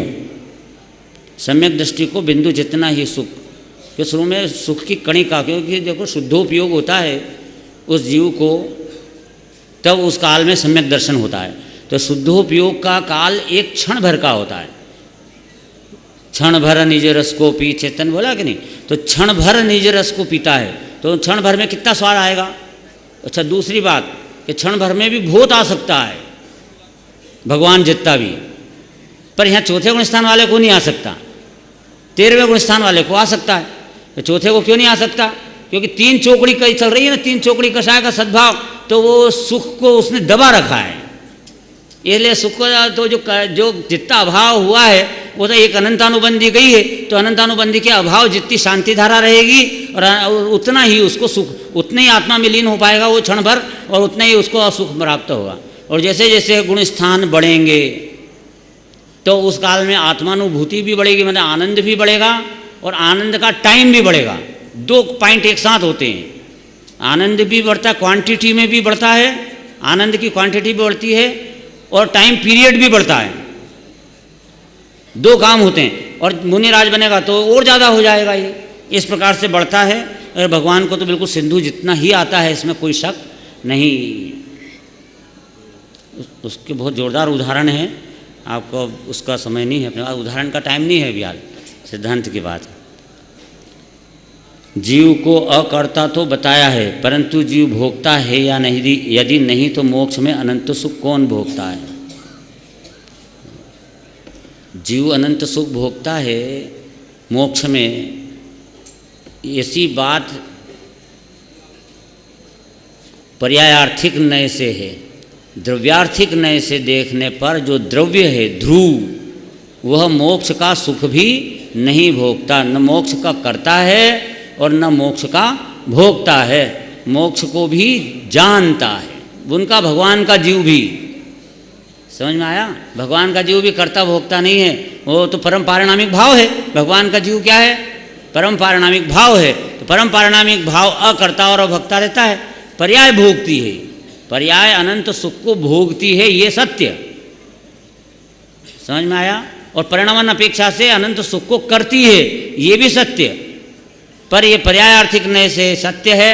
जो द्रव्यार्थिक नय से देखेंगे तो द्रव्य तो इस सुख को भोगता नहीं, क्योंकि द्रव्य पर्याय रूप नहीं है। पर्याय क्रमबद्ध होती है, स्वतंत्र होती है, उसका काम उसमें होता है। द्रव्य ध्रुव बिल्कुल न्यारा विराजमान होता है। जो न्यारा है वो कैसे सुख भोगेगा? सुख का पिंड है वो तो। ये होगा जिस काल में जो कार्य होता है वही उसकी काल लब्धि है। यह तो हमने परिभाषित किया। इससे क्रमबद्ध पर्याय की सिद्धि कैसे हुई? जिस काल में जो कार्य होता है वही उसकी काल लब्धि है। देखो इसमें 2 प्रश्न हैं, एक काल लब्धि का और एक क्रमबद्ध पर्याय का। तो क्रमबद्ध जिस समय में जो होता है वो होता है, तो ये तो क्रमबद्ध हुआ, तो काल लब्धि कहाँ हुई? और जिस समय में जो कार्य होता है ये काल लब्धि बोलोगे तो फिर क्रमबद्ध कहाँ हुआ? प्रश्न समझ में आया ना? तो उत्तर बताते हैं हम। इसके सीधा अर्थ है कि जिस काल में जो कार्य हुआ, तो जिस काल में हुआ वो काल की तरफ ध्यान रखना। जिस काल में जो कार्य हुआ, तो जिस काल में हुआ, तो काल देखा वो काल लब्धि। और जो कार्य हुआ वो कार्य वो होने वाला था वो हुआ, वो द्रव्य के अंदर वो कार्य होने वाला था वो हुआ। अब काल से निरपेक्ष देखो उसको, वो समय हटा दो। अब जिस समय जो कार्य हुआ तो वो समय हटा दो। अब जो कार्य हुआ वह तो द्रव्य में इस समय होने वाला था वो ही हुआ है, यह उसके क्रमबद्ध पर्याय। इस प्रकार दोनों का निर्णय करना है। क्या आत्मा के प्रत्यक्ष अनुभव के बिना सात तत्वों का यथार्थ श्रद्धांत व शुद्धात्मा की दृढ़ प्रतीति हो सकती है? कभी नहीं हो सकती। आत्मा के अनुभव बिना आत्मा में मैंपना आता ही नहीं है। बृहद्रव्य संग्रह की 47 नंबर की गाथा, दुयम पे मोक्ष हेऊ पाउनधि जम मुनि नीमा। दोनों प्रकार के मोक्ष मार्ग मुनि ध्यान में प्राप्त करते हैं। ध्यान में तो जब जाएंगे तो सम्यक दर्शन भी हुआ। मोक्ष मार्ग मतलब सम्यक दर्शन आया कि नहीं मोक्ष मार्ग में? तो सम्यक दर्शन भी आया। तो सम्यक दर्शन भी ध्यान के काल में प्राप्त होगा। ध्यान के काल में सम्यक ज्ञान प्रकट होएगा। ध्यान के काल में सम्यक चारित्र प्रकट होगा। प्रकट होने की अपेक्षा है। फिर ध्यान टूट जाए तो भी सम्यक दर्शन कायम रहेगा। विवेक भी कायम रहेगा। सम्यक ज्ञान अनुभूति हुई, उपयोग बाहर चला गया, ध्यान भंग हो गया, तब भी विवेक कायम रहा कि मैं परम पारिणामिक भाव हूँ और ये पर्याय क्रमबद्ध होती है, अपने आप होती है, मुझे परद्रव्य की क्रिया कुछ भी नहीं करना। स्वद्रव्य परद्रव्य भिन्न है। यह विवेक सदा काल जागृत रहता है, अनुभूति से च्युत हो जाने के बाद भी। ऐसा मार्ग है। इसलिए अनुभूति के काल में सम्यक दर्शन होगा। जैन धर्म का आधार सर्वज्ञता की स्वीकार्यता है। क्या केवल तर्क व प्रमाण के आधार पर सर्वज्ञता की सिद्धि की जा सकती है? सिद्धि की जा सकती है। तर्क के आधार पर भी की जा सकती है, प्रमाण के आधार पर। कौन सा प्रमाण? आगम प्रमाण के आधार से भी की जा सकती है, और नए प्रमाण के अंदर से प्रमाण के आधार से भी की जा सकती है। और सम्यक ज्ञान प्रमाणम में जो मति ज्ञान, श्रुत ज्ञान, अवधि ज्ञान, तो मति ज्ञान द्वारा भी प्रमाणित है वो। कौन? क्या चीज़? सर्वज्ञता। तो सर्वज्ञता की सिद्धि कैसे हो? तो देवागम स्तोत्र पूरा है। किसी एक जीव को थोड़ा ज्ञान है, तो किसी को उससे दूसरे को थोड़ा ज़्यादा ज्ञान है, उनको थोड़ा और ज़्यादा ज्ञान है, उनको थोड़ा और ज़्यादा ज्ञान है, उनको और ज़्यादा ज्ञान है। तो ऐसे बढ़ता हुआ ज्ञान है ना। तो कोई इस विश्व में ऐसा भी होगा कि जिसे पूर्ण ज्ञान है, पूर्ण ज्ञान है, और उसका नाम सर्वज्ञ है। एक तो ये सिद्धि है। एक ये प्रश्न है, किसी ने ऐसा कहा कि इस लोक इस काल में सर्वज्ञ हैं कि नहीं? सिद्ध करो, सिद्ध करो। तो हमने कहा हम आपसे पूछते हैं, बोलो इस लोक में इस काल में सर्वज्ञ हैं कि नहीं? तो वो बोला क्या कि नहीं है। तो ठीक है, आपने बोला तो हमने भी माना कि नहीं है इस लोक में, मतलब अभी हाल के इस लोक में, भरत क्षेत्र में, भरत क्षेत्र की बात, इस भरत क्षेत्र में नहीं है। और इस काल में, मैंने पंचम काल में अभी भगवान यहाँ पर नहीं है, सर्वज्ञ नहीं है। ठीक है, तो कि हाँ देखो मेरी बात सही है। अब दूसरा प्रश्न कि सर्वकाल और सर्वलोक में, इस लोक में सर्वकाल में भगवान सर्वज्ञ हैं कि नहीं है? ये प्रश्न आपसे किया, तो आप क्या जवाब दोगे? तो वो कहता है कि नहीं है। अच्छा नहीं है तो तू खुद ही सर्वज्ञ हो गया, क्योंकि हमारे सर्वज्ञ की परिभाषा क्या है कि जो तीन लोक तीन काल की बात को जाने वो सर्वज्ञ। तो तू खुद ही कह रहा है कि मैंने को सब पता है, दुनिया देख रही कि तीन लोक तीन काल सर्वज्ञ होते ही नहीं है, तो तेरे कोई भगवान मान ले हम? कैसे कहता है तू? इसका अर्थ ये है कि ये सिद्धि हो गई कि ये वो जानता है कि मैं लोक को अलोक, तो इस प्रकार निर्णय कर लेना चाहिए। 2 मिनट।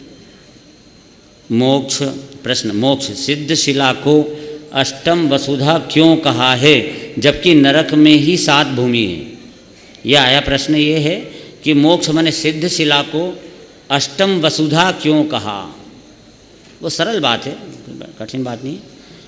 इसलिए कहा कि पृथ्वी नरकों में अपन यहाँ बैठे हैं, यहाँ तक 7 हुई, 7 पृथ्वी तो यहाँ हो गई, 7 नरक, 6 नरक, और ये अपन जो बैठे हैं ना अभी, ये नरक की छत पे हैं, अपन नरक की छत पे बैठे हैं, तो 7 भूमि हो गई यहाँ तक अपन जहाँ बैठे हैं, 7वीं भूमि। तो 8वीं सीधी हो गई वो सिद्धशिला, इसलिए अष्टम वसुधा। वो सिद्धशिला कौन सी कहलाएगी? 8वीं। बीच के अंदर जो देवगति के अंदर है वो जमीन नहीं है, वो तो विमान है। सारे देवगति के अंदर सब विमान ही विमान है, वहाँ पर कोई पृथ्वी नहीं है, इसलिए यहाँ पर कहा से। ज्ञानी की एक समय की पर्याय में स्वपर प्रकाशक क्या? ज्ञान की एक समय की स्वपर प्रकाशक में वह ज्ञान की पर्याय ही ने पर्याय को बनाया, इसलिए ज्ञान की पर्याय के लिए स्व और उसके लिए त्रिकाली ध्रुव भगवान आत्मा भी पर है। ये है दूसरा, ये चल गया था अर्थ। राग से भिन्न ज्ञान स्वभाव का अनुभव कैसे हो? बहुत अच्छी विधि है ये, पर इस विधि को तो अपना सभी जितने विद्वान हैं सब प्रवचन के अंदर बराबर ले रहे हैं कि राग से भिन्न भगवान आत्मा का अनुभव कैसे हो? भेद विज्ञान से होता है। बस ठीक है, चलो अब टाइम हो गया है अभी।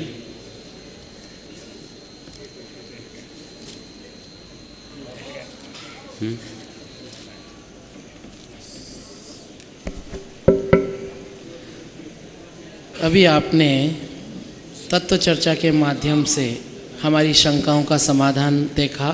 अब यहाँ पर अतिशीघ्र ही इंद्र सभा प्रारंभ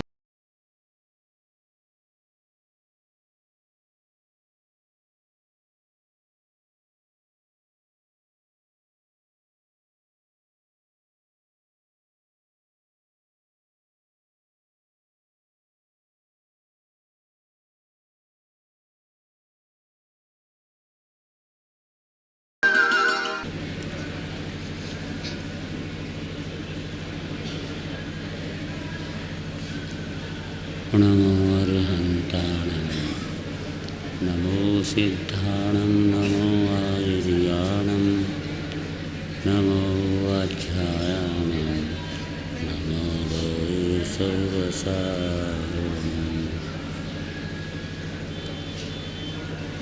नमः समय साराय स्वानुभूत्या चकासुते चे स्वभावाय भावाय सर्वभावान्तरच्छिदे।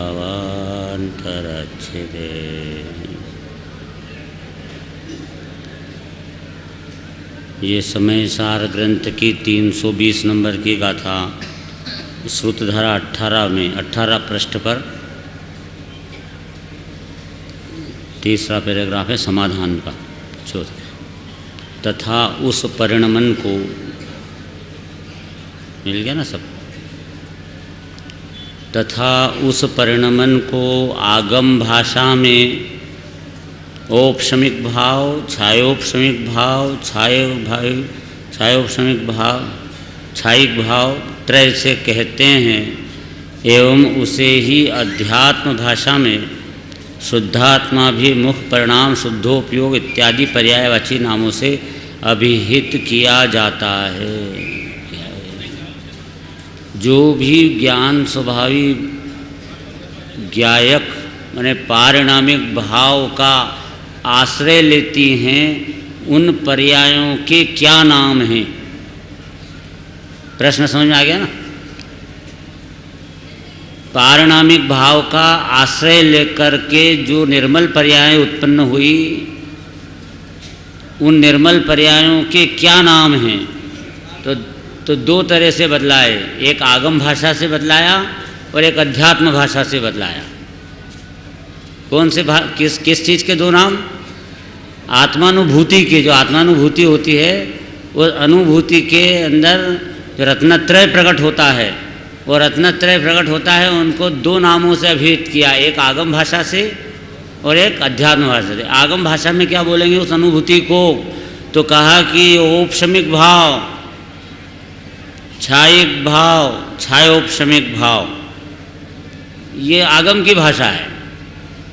औपशमिक भाव प्रकट हो गया साहब, छायोपशमिक प्रकट हो गया, छायिक भाव प्रकट हो गए। लेकिन अब अध्यात्म की भाषा में क्या बोलेंगे कि वे शुद्धात्मा भी मुख परिणाम, कि ये इसको औपशमिक भाव कैसा है वो, शुद्धात्मा भी मुख परिणाम, मतलब जिसका मुख, जिस पर्याय का मुख, श्रद्धा के पर्याय का मुख किधर की तरफ है, शुद्धात्मा की तरफ है। शुद्धात्मा भी मुख, शुद्धात्मा की तरफ मुख है जिसका, शुद्धात्मा की तरफ दृष्टि है जिसकी, ऐसा वह परिणाम अध्यात्म की भाषा में बोला जाएगा। दूसरा बोलेंगे शुद्धोपयोग, उधर आगम में बोला था औपशमिक, छायोपशमिक, छायिक, और इधर बोला क्या, आत्माभिमुख परिणाम, शुद्धोपयोग, अनुभूति, द्रव्य के अवलंबन लेने वाली निर्मल पर्याय, या आत्म ध्यान की दशा, या निश्चय, सम्यक दर्शन, ज्ञान, चारित्र, ये सब एक ही बात है। लेकिन वह पर्याय शुद्ध पारिणामिक भाव लक्षण वाले शुद्धात्म द्रव्य से कथनचित भिन्न है। लेकिन ये जो निर्मल पर्याय प्रकट होती है रत्नत्रय की, यह रत्नत्रय की पर्याय से भी मेरा जो द्रव्य है वो भिन्न है, जिसका नाम पारिणामिक भाव है। ये 5 भाव में जो पंचम पारिणामिक है वो 4 भाव से भिन्न भाव है। यह बात सिद्ध करना है शंका कि वह शुद्धोपयोग आदि रूप पर्याय शुद्धात्म द्रव्य से कथनचित भिन्न क्यों है। आप किस क्यों भिन्न बताते हो? तो एक द्रव्य उसी की पर्याय, तो सब एक ही बात है। ये अंगूठी बना हुआ सोना हो, उसे अंगूठी बना हुआ सोना कहो, तो अब अंगूठी को सोने से भिन्न कैसे कहे? स्वर्ण भिन्न है और आभूषण भिन्न है, ऐसा कह सकते हैं क्या? आटा भिन्न है और रोटी भिन्न है, ऐसा कह सकते हैं? मिट्टी भिन्न है और घड़ा भिन्न है, कह सकते हैं? घड़ा और मिट्टी में अंतर है कुछ? एक घड़ा बना मिट्टी से, तो मिट्टी तो हुई द्रव्य और घड़ा क्या हुआ? पर्याय। तो उस द्रव्य से पर्याय भिन्न है, ऐसा यहाँ कह रहे हैं। यदि ऐसा होगा तो मिट्टी से घड़ा भिन्न हो जाएगा, और ऐसे दुनिया में कौन सा घड़ा देखा जो कि मिट्टी से भिन्न है?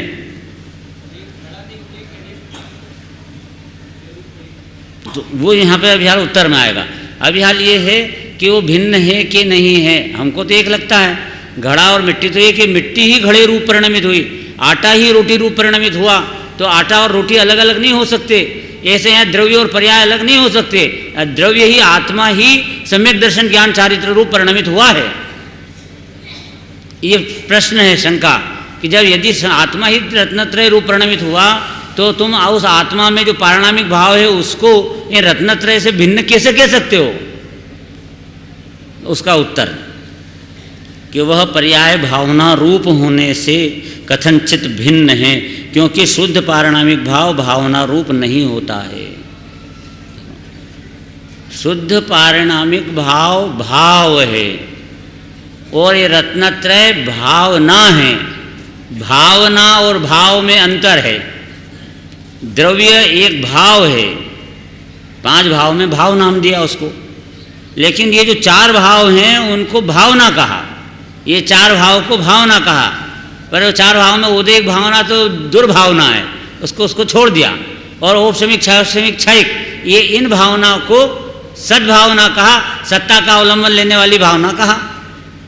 यह है सद्भावना, माने सत्ता का आश्रय लेकर उत्पन्न होने वाली भावना। इसमें किसी रोटी, कपड़ा, मकान का अवलंबन लेने वाली पर्याय नहीं है। ये पर द्रव्य के आश्रय से कोई अपनी पर्याय उत्पन्न नहीं होती है। ये सारी दुनिया से मुख मोड़ दो और अपने इस द्रव्य के स्वभाव की तरफ अपना मुख जोड़ दो। अपना मुख क्या है? श्रद्धा, ज्ञान, चारित्र, ये है अपना मुख। ये मुख नहीं है शरीर का।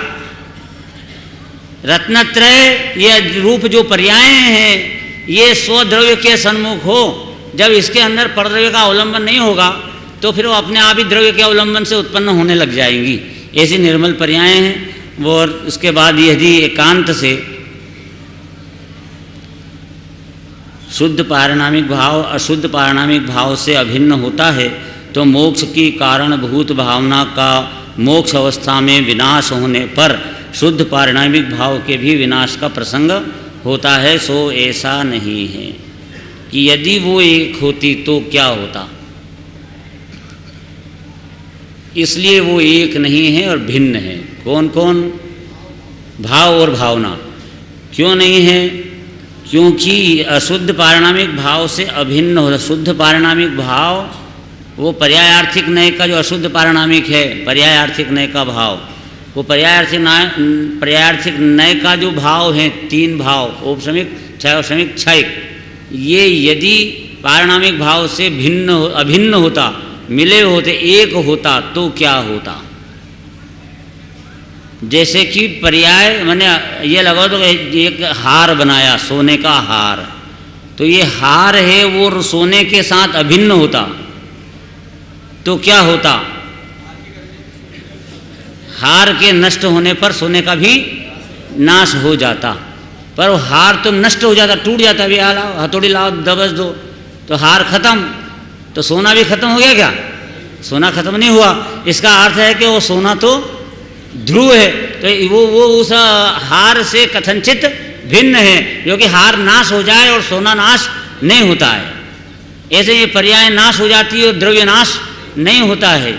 तो वहाँ पर कहते हैं कि मोक्ष अवस्था में विनाश होने पर शुद्ध पारिणामिक भाव के भी विनाश का प्रसंग होता। अशुद्ध पर्याय जो हैं, यदि शुद्ध पर्याय होती है मोक्ष, तो अशुद्ध पर्याय का नाश हो जाता है कि नहीं हो जाता है? नाश हो जाता है। तो साथ साथ में त्रिकाली ध्रुव का भी नाश हो जाता हो। मोक्ष होता जब भी इस जीव को, तो जैसे अशुद्ध पर्याय नष्ट हुई ना, सांसारिक पर्याय नष्ट हो गई, सिद्ध भगवान बना था, तो उसमें उसके साथ साथ पारिणामिक भाव भी नष्ट हो जाता, क्योंकि पर्याय पहले पर्याय थी, पर्याय से वो भिन्न पड़ा तो वो पर्याय नष्ट हुई पुरानी, तो नई पर्याय उत्पन्न हुई, तो उसके साथ में वो अगर वो पर्याय द्रव्य भी उस पर्याय के साथ सम्मिलित होता पुराने, तो वो भी नष्ट हो जाता। आश्रव और पारिणामिक भाव एक होता तो आश्रव के नाश होने के साथ पारिणामिक का भी नाश हो जाता, और जो कि मोक्ष अवस्था होने पर आश्रव का तो नाश होना जरूरी है। इसलिए यह पर्याय अलग है और द्रव्य अलग है, कथनचित भिन्न है। सिर्फ यहाँ इतना ही सिद्ध करना है कि ये दोनों कथनचित भिन्न है।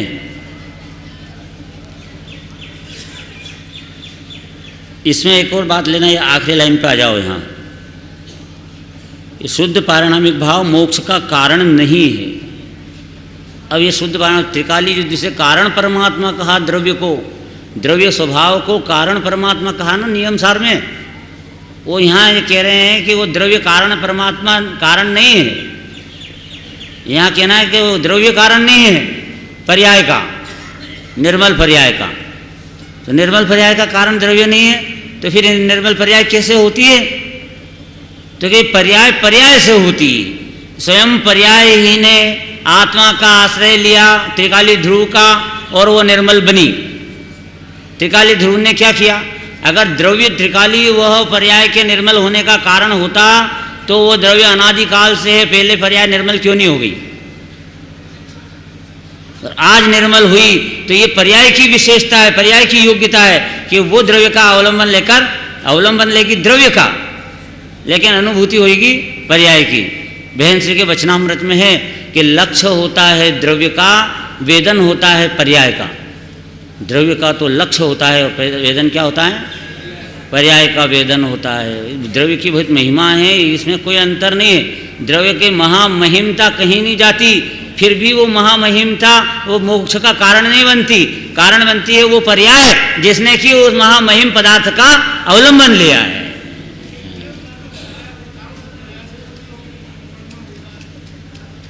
कारण शुद्ध पर्याय की बात दूसरी होगी। कारण शुद्ध पर्याय की बात, जो द्रव्य स्वभाव है, यहाँ कारण शुद्ध जो द्रव्य बताया, वो द्रव्य के अंदर ही अभेद होती है, वो कारण शुद्ध पर्याय है ना। वो भी ध्रुव है, वो अनादि अनंत है। वो द्रव्य का सामान्य का भेद है, विशेष का भेद नहीं है।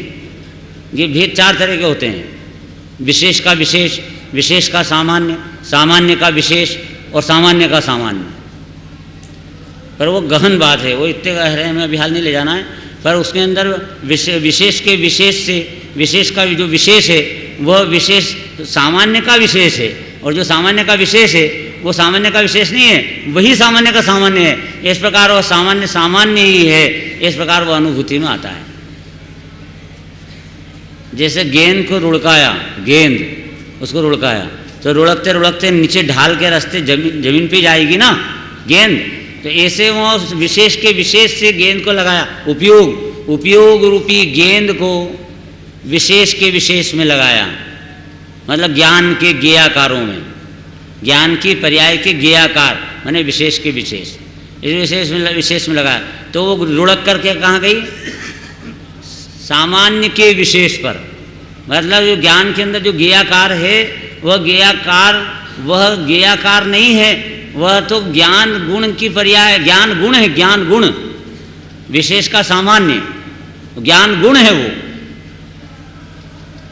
अब जो इस ज्ञान गुण है और वो ज्ञान गुण, वह ज्ञान गुण है वो सामान्य का सामान्य, कि ज्ञान गुण कोई अलग थोड़ी है, वो ज्ञान गुण तो ज्ञायक द्रव्य के अंदर अभेद है।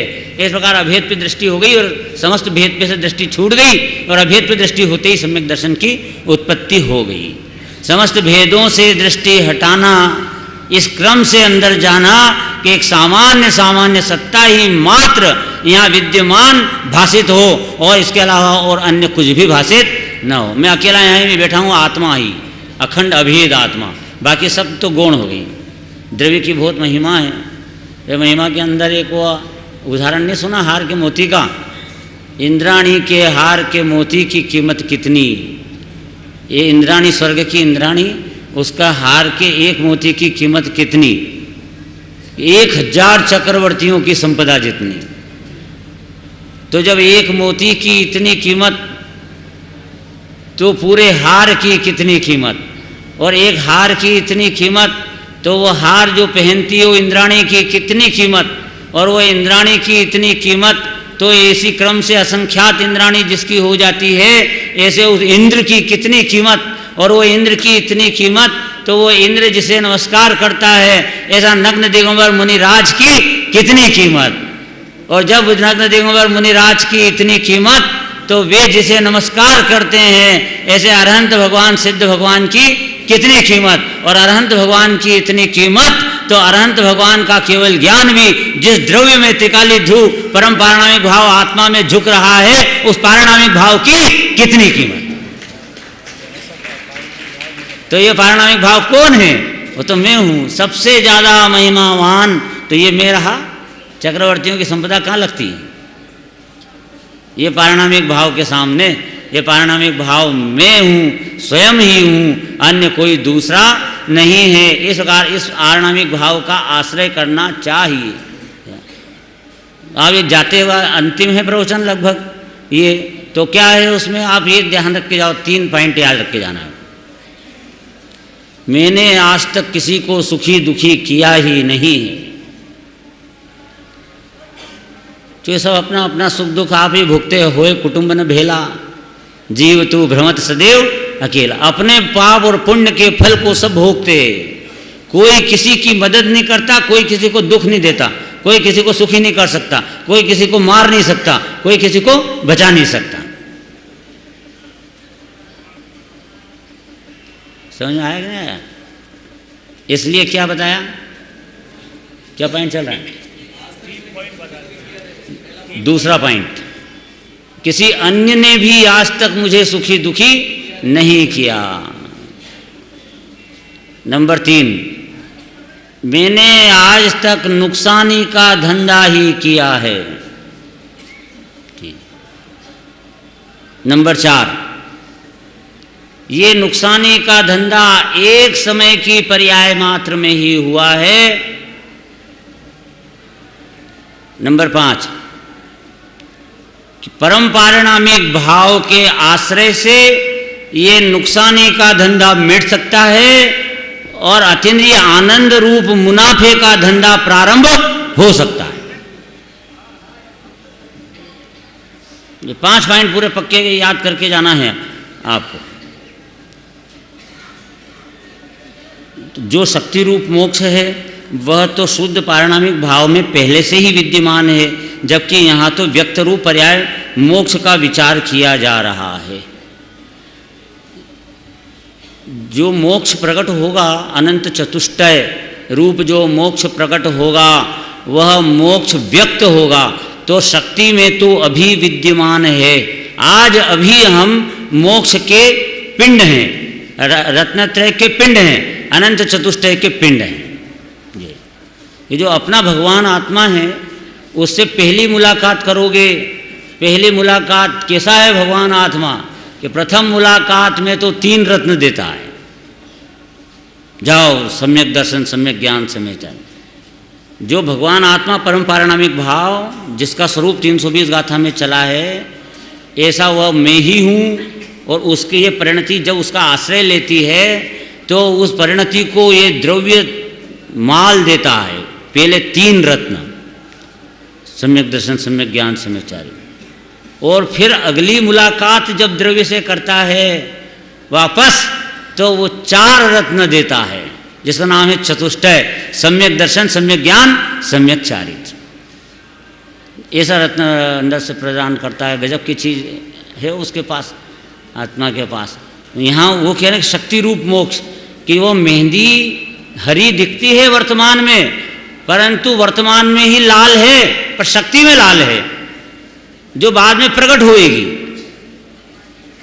धोबी ने कपड़े धोए ही नहीं हैं, वो तो कपड़ा तो पहले से ही सफ़ेद था। कपड़ा पहले सफ़ेद था कि धोबी ने सफ़ेद किए? पहले ही सफ़ेद था। धोबी ने कपड़े धोए ही नहीं है, उसने तो मेल धोया है। मेल धोया है, वो अलग हुआ तो कपड़ा तो पहले से ही सफ़ेद था, वो तो प्रकट हो गया, वह दिखने लग गया सफ़ेद। वो धोबी ने सफ़ेद थोड़ी डाल दी उसमें। ऐसे ही आत्मा में सिद्धपना, शुद्धपना, वह तो पहले से ही विद्यमान है।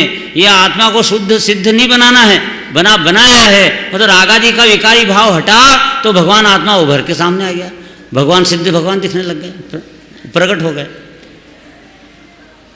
समझ में आया? ऐसा ये शक्ति व्यक्ति का काम आया, ये शक्ति रूप मोक्ष। तो शक्ति रूप, शक्ति व्यक्ति की रमत है। हाँ, क्या? हाँ,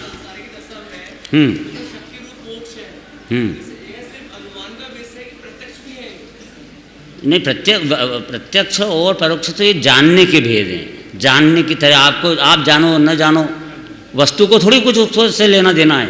वो वस्तु तो आप न जानो, परोक्ष भी मत जानो, प्रत्यक्ष भी मत जानो, तो भी विद्यमान है। वो तो अनादि अनंत गुणों का पिंड भगवान बैठा का बैठा है। निगोद में भी बैठा था। हाँ, नहीं, अनुमानित सर्वज्ञ के ज्ञान में तो प्रत्यक्ष जानने में आता है। और प्रत्यक्ष दिख रहा है, बिल्कुल उसके प्रदेश दिख रहे हैं, वो द्रव्य दिख रहा है, उसके एक एक गुण दिख रहे हैं, पूरे विराजमान। रत्न का पिटारा, और एक एक रत्न के एक एक गुण, जो सामान्य गुण है वो भी, और उसकी प्रकट जैसी पर्यायें हो रही है अनादि से लेकर अनंत काल तक की, सब केवल ज्ञान में दिख रही है। और भगवान को केवल ज्ञान में दिख रहा है द्रव्य, तब जाकर दिव्य ध्वनि में बताया है। ऐसा थोड़ी बता दिया है, बिना दिखे थोड़ी बताया है। भाव प्रत्यक्ष भी है यहाँ पर, जब प्रत्यक्ष परोक्ष के भी स्वरूप बताना है आपको। भेद विज्ञान का साबु लगाना पड़ेगा, पर यह सब सविकल्प भेद विज्ञान होता है। 2 तरह के भेद विज्ञान होते हैं, एक सविकल्प भेद विज्ञान, एक निर्विकल्प भेद विज्ञान। प्रथम भेद विज्ञान द्वारा अपने उपयोग को अपने द्रव्य सन्मुख तक ले जाए, तब निर्विकल्प भेद ज्ञान प्रकट होता है। निर्विकल्प भेद ज्ञान होता है मतलब द्रव्य ज्ञान में आ जाता है, पर्याय भिन्न जानने में आने लग जाती है। पहले तो विकल्प दशा का भेद विज्ञान है, वो क्या साबुन है, पर होता है, पूर्व में होता है। बहुत बातें बताना है मुझे। 3 तरह का तो निर्विकल्प बताना है। निर्विकल्प 3, जो बार बार कहता है निर्विकल्प हो जाओ, निर्विकल्प हो जाओ। अब ये 3 तरह का निर्विकल्प क्या होता है, और इसे प्रत्यक्ष परोक्ष में भी अपना जो ज्ञान है, अपना मति शुद्ध ज्ञान वो परोक्ष है कि प्रत्यक्ष है, इसके ऊपर भी बताना है। तो उसके अंदर भी 3 पॉइंट हैं कि अपना जो मति शुद्ध ज्ञान है वो नंबर 1 परोक्ष है, नंबर 2 पूरा मति शुद्ध ज्ञान पूरा प्रत्यक्ष है, नंबर 3 मति शुद्ध ज्ञान यह प्रत्यक्ष भी है और परोक्ष भी है। ये 3 भेद अलग हैं। और निर्विकल्प 3 प्रकार के। चलो निर्विकल्प 3 प्रकार के बता देते हैं। एक निर्विकल्प तो होता है 12वें गुण स्थान में पूर्ण शुद्ध भाव, चारित्र गुण की निर्मल पर्याय, उसका नाम है निर्विकल्प। और चारित्र गुण की विकारी पर्याय राग द्वेष, इसका नाम है विकल्प। 2 तरह के विकल्प होते हैं, ज्ञानात्मक विकल्प और चारित्रात्मक विकल्प। तो ज्ञानात्मक विकल्प तो ज्ञान के अंदर ज्ञेयाकार होते हैं, उनको ज्ञानात्मक विकल्प कहा। और उपयोग एक विषय से हटकर दूसरे विषय में लगता है, इसको भी विकल्प कहा उपयोग में। ये ज्ञानात्मक विकल्प 2 प्रकार के बताए, वो अलग, उसका चैप्टर अलग कर दो आप। ज्ञान में ज्ञानात्मक विकल्प यानी ज्ञान की पर्याय के विकल्प। तो ज्ञान की पर्याय के विकल्प 2 तरह से, कि एक तो ज्ञान के अंदर ज्ञेयाकार बनता है एक विकल्प, जैसे दर्पण में मोर दिखा तो मोर की आँख भी दिखी ना, मोर दिखा तो आँख दिख रही, पंख दिख रहे, ये दर्पण के अंदर विकल्प पड़ रहे हैं। ये ज्ञान के अंदर ज्ञेय के आकार आ रहे हैं, ये क्या है? विकल्प। एक दूसरा ज्ञान उपयोग अपना ऊपर हटके इनसे हट करके इनकी तरफ लग गया, इनसे हटकर इनकी तरफ लग गया, ज्ञेय से ज्ञानांतर होना, इसका नाम भी विकल्प है। ये विकल्प, इस विकल्प में जो ज्ञानात्मक विकल्प है वो कोई दोष नहीं है, केवल ज्ञान भी सविकल्प होता है, उसमें लोकालोक के विकल्प पड़ते हैं, वहाँ दोष की बात नहीं रही। अब रही चारित्र गुण के पर्याय में विकल्प। तो चारित्र गुण के पर्याय के अंदर जो विकल्प होते हैं वो कौन से होते हैं? रागात्मक, राग द्वेष, राग क्रोध मान माया लोभ, खाने पीने की इच्छाएं, 5 इंद्रिय के विषयों की जो इच्छाएं, ये सब विकल्प हैं चारित्र गुण के विकारी पर्याय। अब हमको निर्विकल्प होना है। निर्विकल्प कैसे हुए? तो पहले गुण गुणी के भेद के विकल्प आते हैं, फिर वो उसको निर्विकल्प हो जाता है जो अनुभूति के काल में। पर निर्विकल्प 12वें गुण स्थान में पूरा होएगा। चारित्र गुण की पर्याय तो पूरी निर्विकल्प कब होएगी? 12वें गुण, जब बिल्कुल राग का अंश भी नहीं रहेगा, सूक्ष्म राग भी नहीं रहेगा 10वें गुण स्थान वाला, तब 12वां गुण स्थान में होगा तो पर्याय पूरी निर्मल हो गई। निर्मल हो गई मैं निर्विकल्प हो गई, निस्तरंग हो गई, जैसे पानी सरोवर के अंदर शांत हो गया। नंबर 2 वो है शुद्ध परिणति वाला निर्विकल्प। उसमें उपयोग बाहर हो, खाने पीने के विकल्प चल रहे हों, उस काल में भी निर्विकल्प रहता है। ये कौन सा निर्विकल्प? तो सम्यक दृष्टि का, कि जैसे सम्यक दृष्टि होते ही वो अनंतानुबंधी कषाय उसकी चली गई, तो अनंतानुबंधी कषाय जाने पर उसको अनंतानुबंधी कषाय के अभाव जितनी जो शांति धारा या निर्विकल्प धारा चालू हो गई, तो रोटी खाता रहे कि लड़ाई लड़ता रहे कि भगवान की पूजा करता रहे, भक्ति करता रहे, उस काल में भी वो एक शांति धारा बराबर कंटिन्यू चलती है। वो शांति धारा बोलो कि निर्विकल्प धारा बोलो, बात एक ही है। और निर्जरा भी हो रही हो तो बिल्कुल हो जाएगा। एक समय में आश्रव बंद संवर निर्जरा चारों हो रहे हैं, और एक समय की पर्याय में चारों, ये सिद्ध किए थे हमने पहले यहाँ पे। किसको? शुद्ध परिणति। हाँ, इसको नाम देंगे, उसको देंगे, पहले वाले को नाम देंगे पूर्णता, निर्विकल्प की पूर्णता 12वां स्थान, और ये दूसरे वाले को देंगे शुद्ध परिणति, जिसमें विकल्प चल भी रहे हैं तब भी निर्विकल्प है। चारित्र गुण की एक समय की पर्याय में 2 टुकड़े, जितना राग, जितना परद्रव्य का आश्रय उतना राग, और राग भी है उसमें, और जितना स्वद्रव्य के अवलंबन से वीतरागता भी उसी पर्याय में चल रही है। तो जो वीतरागता है वो एक चौकड़ी कषाय के अभाव जितनी शांति धारा, या 2 चौकड़ी कषाय, जैसे 5वां गुण स्थान वाला हो तो 2 चौकड़ी कषाय के अभाव जितनी शांति धारा वो चल रही है, और वो आहार ले रहा है, मुनिराज हैं आहार ले रहे हैं, 6ठा गुण स्थान चल रहा है, तब भी उनको 3 चौकड़ी कषाय के अभाव जितनी शांति धारा चल रही है उतने निर्विकल्प हैं वो कंटिन्यू। मुनिराज 3 चौकड़ी कषाय के अभाव जितने निर्विकल्प समुद्र में डूबे हुए ही हैं, और लग रहा है कि वे तो आहार ले रहे हैं, विकल्प में। वो तो एक कषाय ले रही है, विकल्प संजलन का विकल्प चल रहा है बस। अब एक निर्विकल्प और होता है, वो निर्विकल्प का नाम है शुद्धोपयोग।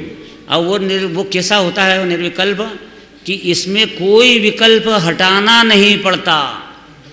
विकल्प तो हटाना नहीं, विकल्प चल रही है पर्याय में, पर उपयोग उस विकल्पों को जानना बंद करके, और उपयोग अपने पारिणामिक भाव का अवलंबन लेना कि भगवान हूँ ऐसा करके वहाँ भगवान की तरह उपयोग लगा के टिक जाता है, बिना विकल्प करे या टिक जाता है। तो वो विकल्प चल भी रहे हैं परंतु पता नहीं चलते, क्योंकि उपयोगिता चला गया ना ज्ञायक में, तो उसमें वो विकल्प के काल में निर्विकल्प रस का स्वाद ले लेता है। क्यों? उसको विकल्प चल रहे हैं और विकल्प देख ही नहीं रहा, तो इस प्रकार से उसको निर्विकल्प का स्वाद आ जाता है। क्योंकि हमारा उपयोग है, हम उपयोग विहार इधर लगा के रखे हैं, तो यहाँ से अपन हटा करके इधर लगा दिए चंदू भाई की तरफ, तो इधर उपयोग आ गया, तो इधर का जानना वो रुक गया। ऐसे विकल्प में चल रहे हैं, विकल्प की धारा एक चारित्र गुण की विकारी पर्याय बराबर चल रही है, विकल्प का जुलूस चल रहा है। अब जुलूस को न देखूं मैं और अपने भगवान आत्मा को जानता रहूं, तो निर्विकल्प का स्वाद मुझे आ सकता है। ठीक है, ये शुद्धोपयोग वाला 3 होगा निर्विकल्प। शुद्धोपयोग में निर्विकल्प, शुद्ध परिणति में निर्विकल्प, और पूर्णता निर्विकल्प, पूर्ण निर्विकल्प।